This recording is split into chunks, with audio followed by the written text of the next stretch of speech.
Hello every one. അപ്പോൾ ഇന്ന് day start ചെയ്തത് രാവിലെ എന്നെ സിസ്റ്ററിനെ സ്കൂളിൽ ഡ്രോപ്പ് ചെയ്തിട്ടാണ്.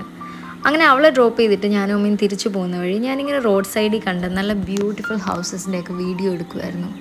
എനിക്ക് ഈ പുതിയ മോഡേൺ ഡിസൈനിൽ പണിയുന്ന വീടുകളൊക്കെ കഴിഞ്ഞു ഇഷ്ടം. നമ്മുടെ ഈ കോട്ടയം ഭാഗത്തൊക്കെ കാണുന്ന നല്ല പറമ്പിൻ്റെ ഒത്ത നടുക്ക് നല്ല വെള്ള പെയിൻ്റൊക്കെ അടിച്ച് കുറച്ച് പഴയ ആർക്കിടെക്ചറിൽ പണിത വീടുകളാണ്.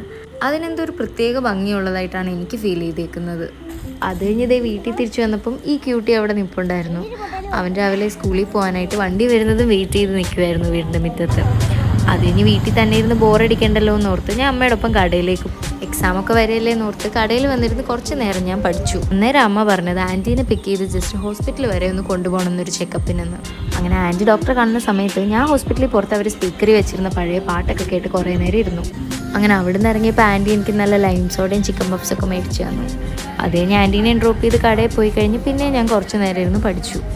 ഉച്ചയായപ്പോൾ വിശന്നിരുന്ന് എന്നെ കണ്ടിട്ട് ബിനുജി ആൻറ്റി നല്ല ചിക്കൻ ബിരിയാണി എനിക്ക് വാരി തന്നു. കഴിപ്പൊക്കെ കഴിഞ്ഞ് ക്ഷീണം കാരണം വീട്ടിൽ വന്നിരുന്ന് കുറേ നേരം ടി വി കണ്ട് മടുത്തപ്പോൾ മൈൻഡ് ഒന്ന് റിലാക്സ് ആയിക്കോട്ടെ എന്നോർത്ത് വെറുതെ കളർ ചെയ്തു അവിടെ ഇരുന്ന്. അതൊക്കെ കഴിഞ്ഞ് അമ്മ വന്നിട്ട് ഈവനിങ് കുറച്ച് നേരം ടീച്ചറമ്മയുടെ അടുത്ത് പോയി ഒരു കഥയൊക്കെ പറഞ്ഞ് അവിടെ അങ്ങനെ ഇരുന്ന്. സന്ധ്യയപ്പോൾ വീട്ടിൽ വന്ന് നല്ല ഗോതമ്പ് ദോശയും മീൻകറിയും ഉള്ളിച്ചമ്മന്തിയൊക്കെ കൂട്ടി ഡിന്നർ കഴിച്ചു. പിന്നെ ബോറടിച്ചപ്പോൾ റൂമിൽ പോയി കുറച്ച് പടങ്ങളൊക്കെ വരച്ചിട്ട് കിടന്നുറങ്ങാമെന്ന് വിചാരിച്ചു. അപ്പോൾ that's it for the day.